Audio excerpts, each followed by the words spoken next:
आज का जो हमारा टॉपिक है वो है रत्न चयन। अर्थात हर व्यक्ति कहीं ना कहीं प्रत्यक्ष रूप में और अप्रत्यक्ष रूप में रत्न विज्ञान से जुड़ा हुआ है। इस बात का मतलब क्या है? हम अपने जीवन में जिस सोसाइटी में रहते हैं वहां आप देखेंगे कोई ना कोई व्यक्ति किसी ना किसी स्टोन को पहनता है, या दूसरे रूप में हम ये बात कहें तो सेलिब्रिटीज, अभिनेता, नेता या जिसको आप आइडियल मानते हैं, कभी कभी उनके हाथों में भी आप स्टोन देखेंगे तो आप पाएंगे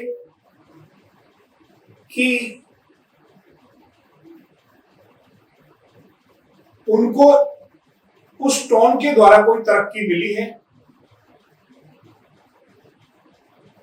ऐसा हमारे समाज और सोसाइटी में एक रत्न को लेकर पक्ष रखा गया है। थोड़ा सा लिखिए इसके बारे में पॉइंट। ये पॉइंट सबसे इंपॉर्टेंट है जो मैं अभी पहली लाइन में ही बोल दूंगा वो पॉइंट, और आप इसे आज सुनने के बाद अपना दृष्टिकोण ही बदल देंगे। लिखिए, पत्थर के वजन की कोई भूमिका नहीं होती है। अर्थात जो आप स्टोन पहन रहे हैं उसके वजन की कोई भूमिका नहीं होती है, वो केवल व्यवसायिक शोषण है।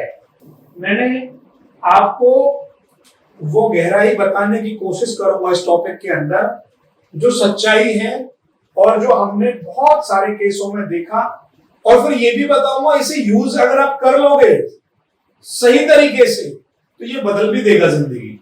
हमें यूज करना नहीं आता है, इसलिए हम एक्सपेरिमेंटल मोड में ही पूरी जिंदगी निकाल देते हैं।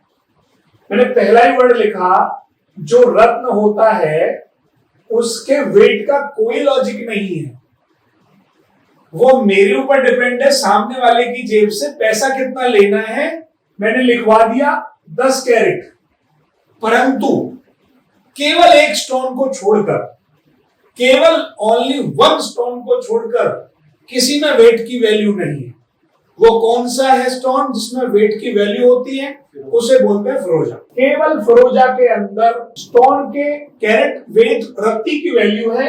एल्स पार्ट में किसी भी स्टोन के वेट की आवश्यकता आपकी पॉकेट के ऊपर डिपेंड है। मुझे आपकी पॉकेट से अगर 70,000 रुपए लेने हैं तो बोल दूंगा 10 कैरेट का पहन लीजिए, क्योंकि इसका कैलकुलेशन जो होगी वो हमेशा कैरेट में ही होगी। ये भी लिख लीजिए, माल रतन हमेशा कैरेट में आता है, और जो एस्ट्रोलॉजर उसे सेल करते हैं वो रत्ती में सेल करते हैं।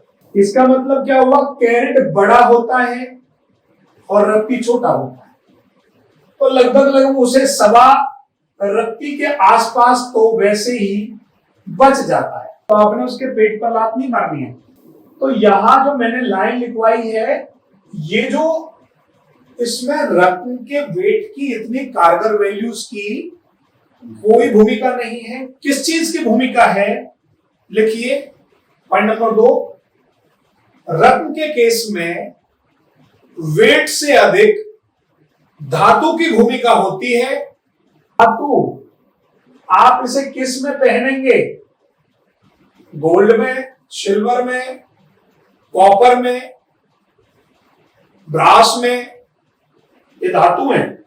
किस धातु में पहनेंगे, that is most important things.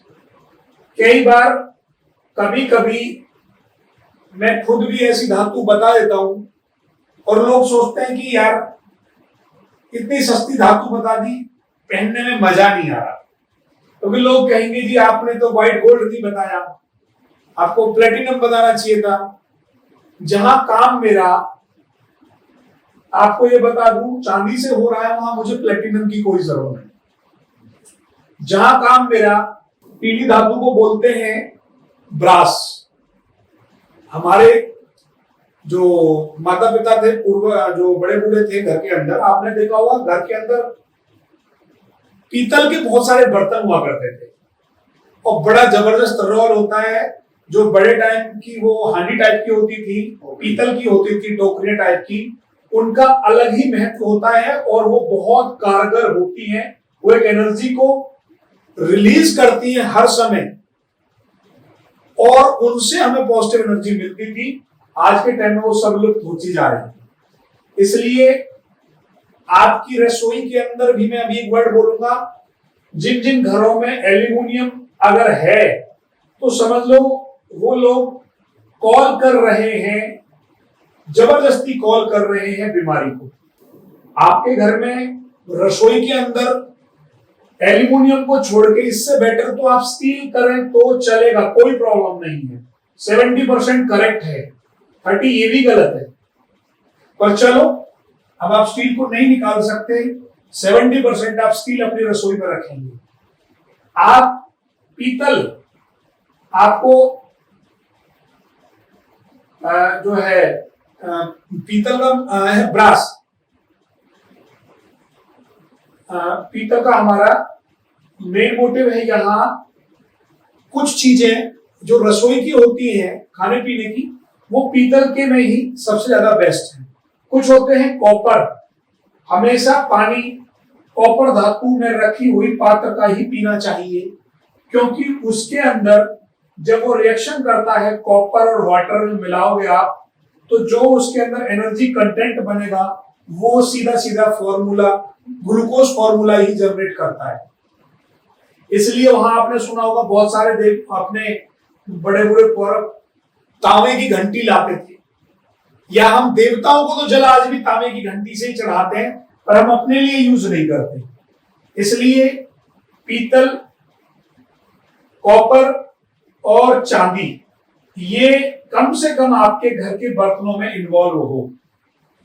ठीक, पहले गोल्ड भी इन्वॉल्व था, ब्रॉन्ज भी था, है ना, गोल्ड भी था, कांसा, और कांसा एक धातु होता है, कांसा, वो भी आपका हमारी रसोई में था। और एक चीज अभी भी रह गई जो सर पे सोने पे सुहागा है, वो है मिट्टी का बर्तन।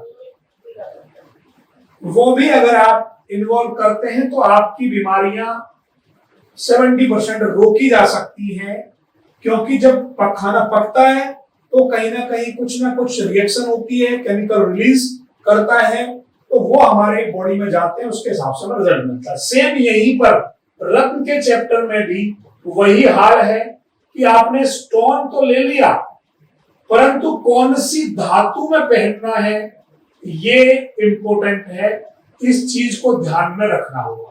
तो यहाँ मुख्य रूप से पंच धातुएं चलती हैं मोटे रूप में। लिख लीजिए 5 धातुएं कौन कौन सी होती है रत्न के सब्जेक्ट के केस में। सबसे पहले गोल्ड, पहले नंबर पे आपका हो गया सोना, फिर हो गया चांदी, फिर हो गया कॉपर, फिर हो गया आपका पीतल, ब्रास, 1 2 3 4। अब समझना यहाँ पर एक और है, आप वो डिपेंडेंसी है किसी किसी केस की आयरन। वो हिंडोलियम्स का मतलब अभी जो सर बता रहे हैं वो कह रहे हैं कि एल्युमिनियम ही है एक तरह से, तो वो भी यूज नहीं करना है घर के अंदर। मैंने एक चीज, कढ़ाई में आयरन कढ़ाई सबसे बेस्ट है। आयरन कढ़ाई, मैं एक चीज भूल गया था रसोई के अंदर भी, वो आयरन ही भूल गया था। वहां पर आयरन की कढ़ाई हम यूज कर सकते हैं, परंतु एक बार ये ध्यान रखना, नीम हकीम, ठीक है ना, मेरे को नॉलेज है, पर अभी मैंने आपको कभी चैप्टर कुछ और है, मैंने अभी आपको मोटी भाषा में कढ़ाई और सब के बारे में बता दिया। ये ध्यान रखना गलती से भी कढ़ाई में कढ़ी ना बन जाए। हाँ, ये भी ध्यान रखना है। पीतल की कढ़ाई, नहीं कहोगे सर ने बता दिया, मैं तो आज कढ़ाई में कढ़ी बनाऊंगी। आपके घर में इस चीज का सबसे अच्छी जो बात बता सकती है, अपने घर में जो बुजुर्ग लोग हैं बड़े बूढ़े, उनके साथ बैठा करो, 10 से 15 मिनट वो आपको घर के मोटे सिद्धांत बता देंगे और वो यूज करने हैं। तो खाना में धातु, जैसे रत्न के लिए मैं धातु बताऊंगा ना, ऐसे ही खाने के लिए भी धातुएं चेंज होती है। एक जैसे ही प्रेफर नहीं कर देना सब कुछ, क्योंकि मैंने एक बार पिछली क्लास में किसी को बताया था, ये बात ध्यान आ गई, शायद वो धर्म जी थे पिछली क्लास में एक और, उन्होंने अगले दिन जाते ही कढ़ाई में कढ़ी बना दी और बीमार हो गए और कहते सर मैं तो बीमार हो गया, आपने तो बताया था कढ़ाई में जो है खाना वो सब्जी पकाना बहुत अच्छा होता है। तो आपकी लोहे की कढ़ाई में मैं आपको लॉजिक ही बता देता हूँ, ये क्यों शास्त्र सब जुड़ा हुआ है, आयुर्वेद जोड़ लो। मैं रोज आपको अभी पिछली क्लास में वो कराया था, इससे पहले काल सरदूस कराया था, उसके लॉजिक बताए थे, कितना जबरदस्त था। एस्पेक्ट चैलेंज क्या होता है वो यहाँ भी है। देखो आयरन किस चीज का कारक है प्लेनेट में? शनि का। और आप उसमें जब कढ़ी बनाओगे या पानी दार चीज डालोगे या दूध से सफेद चीज डालोगे तो उसका कारक कौन होता है? और शनि और चंद्रमा क्या योग उत्पन्न करते हैं? विष योग। विष योग। तो क्या क्या पैदा कर दिया आपने कढ़ी बनाकर? जो मैं बता रहा था आपको, वो बता रहा था कि धातु का महत्व है, स्टोन जो है, पत्थर जो है, उसका इतना जबरदस्त रोल है लाइफ में, वेट का कोई रोल नहीं है। फिरोजा के केस में वेट का भी रोल होता है। और दूसरी भाषा में अगर बात करूं तो हमें धातु का बहुत जबरदस्त, जितना स्टोन का रोल है उतना ही धातु का रोल है। ये बहुत क्लियर कट वर्डों में लिख लेना इस बात को। थोड़ा सा आपको आगे बढ़ते हैं, आपको पता होना चाहिए अब मैं क्या कराने जा रहा हूं। अब थोड़ा सा आप आगे अगले उसमें लिखिए कि कुछ चीज की आपको नॉलेज होनी चाहिए जिससे आप उसे समझ पाएंगे। यहां पे एक तरफ लिख लीजिए प्लेनेट, यहां पे लिख लीजिए एक तरफ रत्न, और एक तरफ लिख लीजिए यहां पर मंत्र लिख लीजिए बेशक। और भी डिटेल में जाना चाहते हैं तो इसी टेबल में ही यहां पर जोड़ लीजिए डे, किस दिन पहनते हैं, और इसी में जोड़ लीजिए धातु। एक ही टेबल में सारा कुछ कवर कर देंगे। अब पहले आराम से एक तरफ से लिख लीजिए, कहां से शुरू करते हैं वही सीरीज।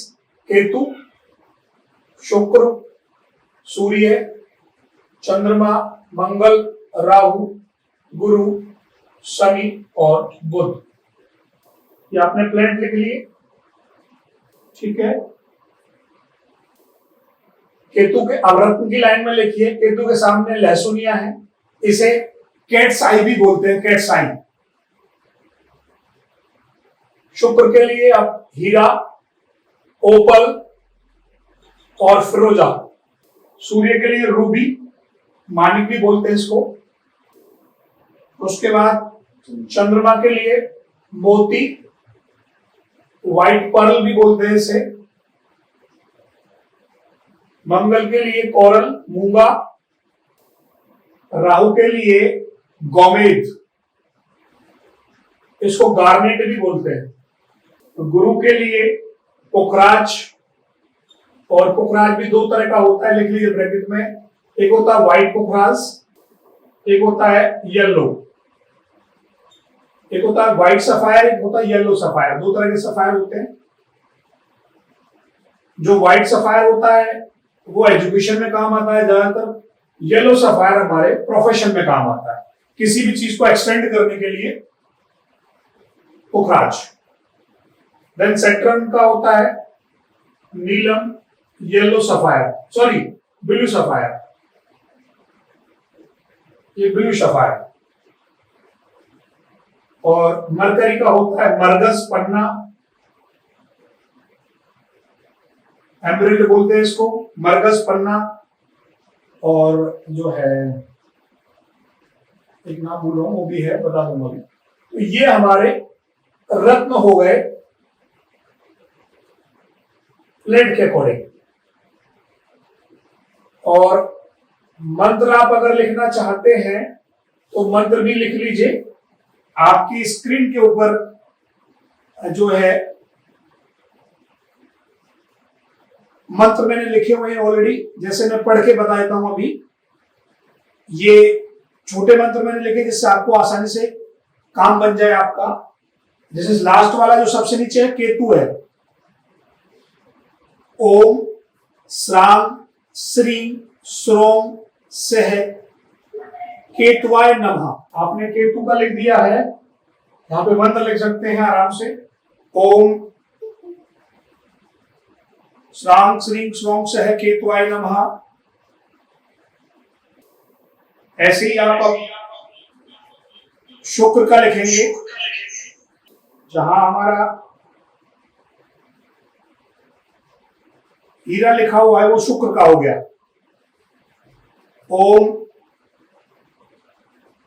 द्रां द्रीं द्रों सह शुक्राय नमः।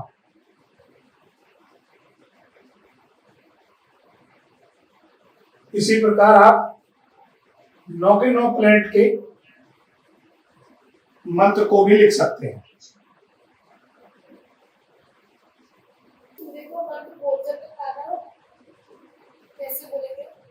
इसको बोलेंगे ओम ह्रां ह्रीं ह्रौं सह सूर्याय नमः।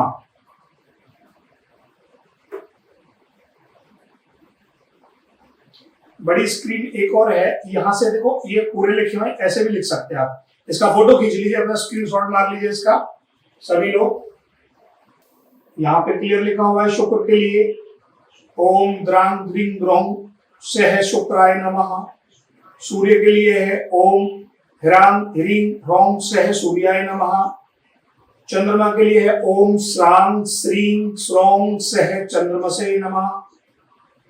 मंगल के लिए है ओम क्रां क्रीं क्रों सह भौमाय नमः। राहु के लिए है ओम ब्रां ब्रीं ब्रौं सह राहवे नमः। गुरु के लिए है ओम ग्रां ग्रीं ग्रों सह गुरुवाय नमः भी कर सकते हैं, बृहस्पताय नमः। ओम प्रां प्रीं प्रों सह सहस्राय नमः। बुध के लिए है ओम ब्रां ब्रीं ब्रौं सह बुद्धाय नमः। केतु के लिए है ओम श्रां श्रीं श्रों सह केतुवाय नमः। अब जो पीछे इनकी नंबर लिखे हुए हैं, इसका क्या मतलब है? ये मंत्र जाप जब आप कोई भी रत्न धारण करेंगे तो एक हर प्लेट का एक मंत्र होता है। मंत्र की एक जाप की निश्चित संख्या होती है। अब ये मैं तुम्हें पौराणिक ट्रेडिशनल चीज बता रहा हूं, इसलिए जरूरी कि आप कहोगे मेरे को नहीं बताई। क्या आप मुझे ये बताएंगे यदि मैं मंत्र जाप करके स्टोन पहन लूंगा तो क्या मुझे फल नहीं देगा? देगा। तो पौराणिक ट्रेडिशनल ठीक है, किस हिसाब से बनाया गया है वो हमें भी समझ आने लगा है, पर मैं यही कहूंगा कि आप उसको, सीधी सी बात है, यहां एक वर्ड आया है स्टोन को शुद्ध करके पहनना चाहिए। स्टोन को शुद्ध करने का शाब्दिक अर्थ क्या है? हम सबसे ज्यादा पवित्र कोई चीज मानते हैं तो क्या मानते हैं? दूध, गंगाजल। हम सबसे ज्यादा पवित्र कोई चीज मानते हैं तो आज इस पृथ्वी पर हम गंगाजल को मानते हैं। तो क्या आप इसे गंगाजल में धोकर स्वयं भी पहन सकते हैं? यस, पहन सकते हैं। और अगर गंगाजल भी नहीं है तो आप इसे शुद्ध जल में धो सकते हैं, दूध में धो सकते हैं, पंचामृत में धो सकते हैं। और अगर ये मंत्र जाप करेंगे तो होगा क्या? डबल प्रॉफिट यहां लिखा है हमारे गुरुओं ने। वो इसलिए लिखा है कि भैया तू खाली क्या है कि तेने पहन तो लिया, सूर्य की रूबी पहन ली, वो एक कलर थेरेपी के कारण अपना काम स्टार्ट कर देगा। तुझे आज ही हीलिंग स्टार्ट हो जाए वो ये मंत्र कर देगा। जब स्वयं वो व्यक्ति करेगा, आपने पंडित जी से करा लिया तो कुछ हीलिंग नहीं होगी। वो पंडित जी की हीलिंग हो गई, आपसे दक्षिणा ले ली 5,000 रुपए की, मैंने इसको कर दूंगा, और फिर लगता भी ईमानदारी से टाइम लगता है इसमें, तो वो 3-4-5,000 रुपए लेते भी है, क्योंकि 2-3 दिन में इन्वेट आ जाके। तो यहां आपने ध्यान रखना है हर चीज का कि अगर खुद कर रहे हैं संख्या तो हीलिंग डे फर्स्ट ही स्टार्ट हो जाएगी, क्योंकि आपने जो रत्न से हीलिंग होनी है वो तो आपने डे फर्स्ट मंत्र से ही स्टार्ट कर दी। तो ये मतलब है इसका, ये मतलब नहीं है कि आप 16,000 संख्या में जाप दूसरे से कराएं। ये बात बड़ा ध्यान रखें। सर ये पंडित वाकई में 16,000 का जप सच में करते हैं या एक बार करते हैं? ये तो बहुत छोटी संख्या है मैडम, 1.25 लाख जप भी सच्चाई से होता है, कोई बड़ी बात नहीं है। 16,000 जाप का मतलब होता ही कितना है? 16,000 जाप में एक दिन में कर दूंगा। 100 को काट दो, 160 माला करनी है मैडम कुल। आज 160 माला 160 माला क्लास में भी होते हैं, हमने देखे हैं होते हुए। मैं 160 माला एक दिन में खुद कर दूंगा। और बोलो 4 घंटे का काम है, परंतु कंटिन्यूअस प्रैक्टिस करना होगा सर, ये पूछना पड़ेगा। अरे आपसे नहीं होगा 16,000, तो आप धीरे धीरे कर लीजिए ना, 4 दिन में डिवाइड कर लीजिए। ये थोड़े ना कहा कि आपने जो है आज संकल्प ले लिया तो बेटा रात तक मर के निपटाना है। अरे मेरे 40 माला में, एक माला में जो ये मंत्र मैंने लिखवाया है, इस एक माला में मैक्सिमम 2.5 मिनट भी नहीं लगता। आपके लिए, हमारे लिए लगभग इसमें 56 सेकंड 40 सेकंड के आसपास लगे, 40 सेकंड से 56 सेकंड लगेगा बस। वो प्रैक्टिस की बात है, ऐसी कोई दिक्कत वाली बात नहीं, सबको आ जाती है। पर आप कहने लगो महामंत्र मुझे करके दिखाओ 160 वाला, किसी का खुदा भी नहीं कर सकता। सिर्फ गुरुजी लोग जो कंटिन्यूअस जिस काम पे बैठे हैं, जब चेतना जुड़ जाती है जब हो सकती है। या 16 वाला करने में अपने को 4 घंटे लग जाते हैं महामंत्र में, तो डिपेंड करता है मंत्र कौन सा है। महामंत्र हरे राम राम राम हरे हरे, हरे कृष्ण कृष्ण कृष्ण हरे हरे, ये मंत्र है। सर एक बात ये शुक्रवार तक जाप हो जानी चाहिए ना? हाँ, जिस दिन पहननी है उससे पहले सारी प्रक्रिया हो जानी चाहिए। हाँ जी, तो 4 दिन के बाद। अब डे पे आ जाइए, हमें किस दिन इसको पहनना चाहिए, कौन से दिन हमारे लिए अच्छा है।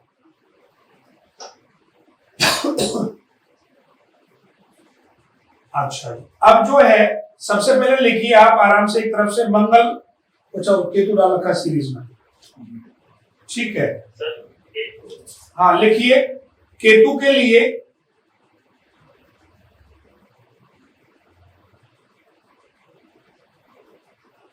शनिवार,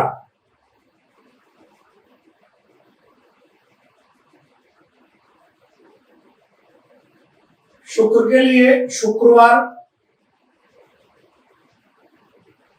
अब देखिए सूर्य के लिए बड़ा ध्यान रखना है, गलती यहां पे होती है, लोग सोमवार लिख जाएंगे इसको जल्दी जल्दी।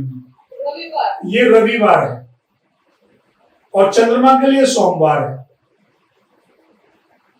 मंगल के लिए मंगलवार हो गया। राहु के लिए आप शनिवार भी ले सकते हैं, शुक्रवार भी ले सकते हैं। गुरु के लिए गुरुवार हो गया, और शनि के लिए ऑलरेडी शनिवार है ही, और बुध के लिए बुधवार हो गया। जिस दिन शनिवार है आप यहां पर राहु को भी ले सकते हैं और केतु को भी ले सकते हैं।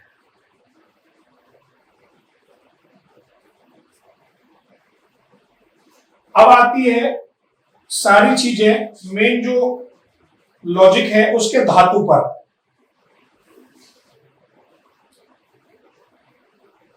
अब पहले सबसे पहले धीरे धीरे समझते हुए चलिए, समझाऊंगा अभी इसका लॉजिक क्या। सबसे पहले लिखिए रूबी के सामने, रूबी कहां लिखा हुआ है? सन के सामने यहां पर। रूबी के आगे लिखिए सबसे पहले गोल्ड, सोना। ये फिक्स है, रूबी पहनेंगे तो गोल्ड में ही पहनी जाएगी, ठीक है। मोती के लिए लिखिए चांदी,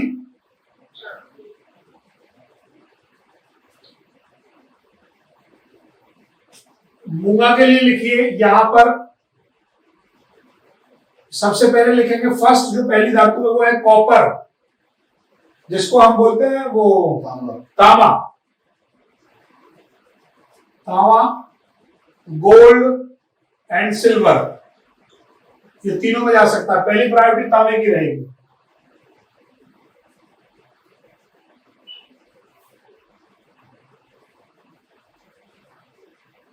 राहु, वेरी गुड, विचित्र प्राणी है, इसको लेके जाइए पंच धातु में।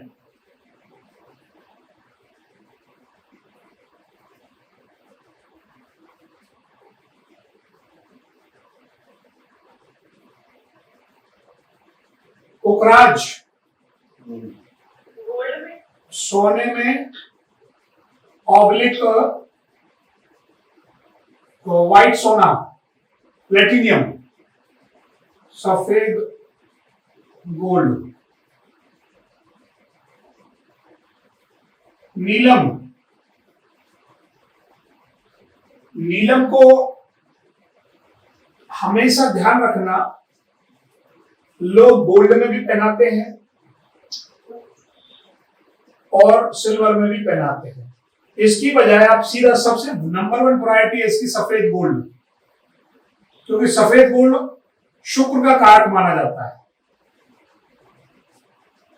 फिर इसके बाद आता है इसमें पंच धातु।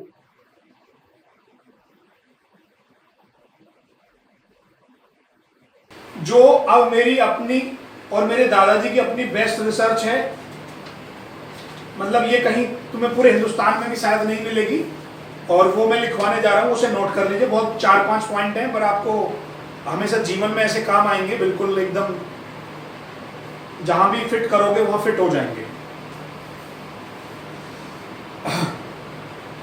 देखिए, वास्तव में स्टोन काम करता है, ये बात बिल्कुल सही है। स्टोन के साथ साथ धातु का भी रोल है, ये बात उससे भी ज्यादा सही है। परंतु आपने स्टोन को कब पहनना है, कौन सी डीबीए में पहनना है, कब पहनना है, और कितने डिग्री के आस्पेक्ट, एक प्लेनेट से दूसरे प्लेनेट का आपसी म्यूचुअल संबंध कैसा है,